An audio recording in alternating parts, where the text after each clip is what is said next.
You're sitting in a quiet room, no cables, no visible connections. Just your phone resting on the table and your headphones wrapped around your ears. You press play, and music begins flowing into your mind as if carried by nothing at all. No wire, no plug, no physical bridge between the two. So what exactly is happening in that invisible space between your phone and your headphones? How does sound travel through empty air without getting lost, without mixing with the thousands of other signals surrounding you right now? Because at this very moment, your room is flooded with invisible waves, Wi-Fi, radio, cellular signals, all overlapping, crossing, colliding. So how does Bluetooth find its way through that chaos and connect so effortlessly? Let's step into the invisible world around you. Welcome back to Simple Things Why and How, where we take the ordinary technologies you use every day and uncover the hidden forces that make them possible. Bluetooth feels almost magical. You tap Connect, and within seconds your devices are paired, synchronized, and communicating as if they share a private language. But there are no wires, no visible pathway. So what is Bluetooth really doing? To understand that, we need to rethink what empty space actually is.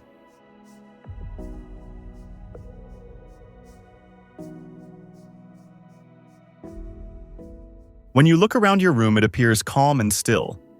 But in reality, it is alive with energy. Electromagnetic waves, tiny ripples of energy, are constantly traveling through the air at the speed of light. Radio stations use them. Wi-Fi routers use them. Your phone uses them. Bluetooth uses them too. Specifically, Bluetooth operates using short-range radio waves in what's called the 2.4 GHz frequency band. That number might sound technical, but think of it as a specific lane on a massive invisible highway. Different technologies use different lanes, so their signals don't completely interfere with each other. When you turn on Bluetooth, your device begins sending out tiny packets of radio signals, coded information transformed into waves. Your headphones are listening. And when they recognize a compatible signal, the conversation begins.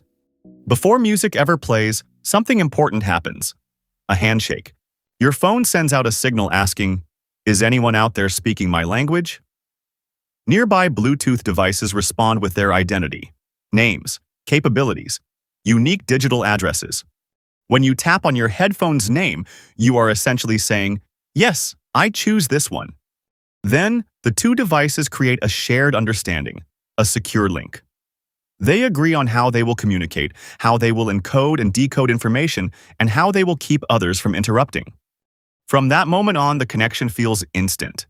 But under the surface, your phone is rapidly converting sound into digital data, streams of ones and zeros, compressing it, sending it out as radio waves, while your headphones receive those waves, decode them, and transform them back into vibrations your ears interpret as music. All of this happens in milliseconds, faster than you can blink. Now here's where it becomes even more fascinating. Remember that invisible highway of signals we talked about? The 2.4 GHz band is crowded. Wi-Fi routers, microwaves, baby monitors, they're all operating nearby. So how does Bluetooth avoid crashing into other signals? It hops. Bluetooth uses something called frequency hopping. Instead of staying in one narrow lane, it rapidly switches frequencies up to 1,600 times per second. Imagine two people trying to talk in a noisy room while constantly shifting between dozens of whispering channels in perfect synchronization. Because both devices know the hopping pattern in advance, they stay locked together while avoiding interference. That's why your music doesn't usually cut out when someone turns on the microwave or connects to Wi-Fi. It's not luck, it's coordination. If Bluetooth uses radio waves, you might wonder, why doesn't it work from miles away like a radio station? The answer lies in power. Bluetooth is designed for short distances, typically around 10 meters for most devices. It uses very low energy signals to conserve battery life and reduce interference. It's not meant to broadcast across cities. It's meant to create a small, personal bubble of connection around you. A quiet conversation rather than a public announcement. That's why your headphones stay connected in your pocket, but disconnect if you walk too far away. The signal simply fades. So how does Bluetooth connect without wires? It doesn't remove the connection. It transforms it. Instead of copper cables carrying electrical signals through metal, Bluetooth sends encoded information as electromagnetic waves through the air itself. The wire disappears, but the communication remains. And maybe that's what makes it feel almost magical.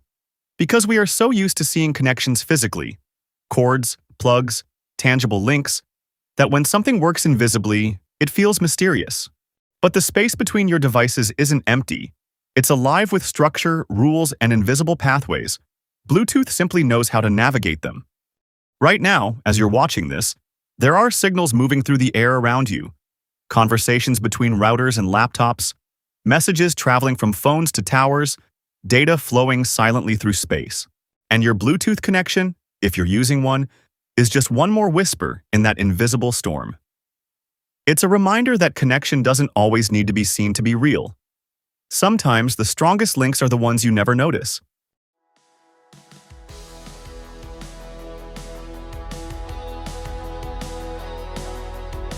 If this changed the way you see something as simple as pairing your headphones, give this video a like so more curious minds can uncover the hidden science around them.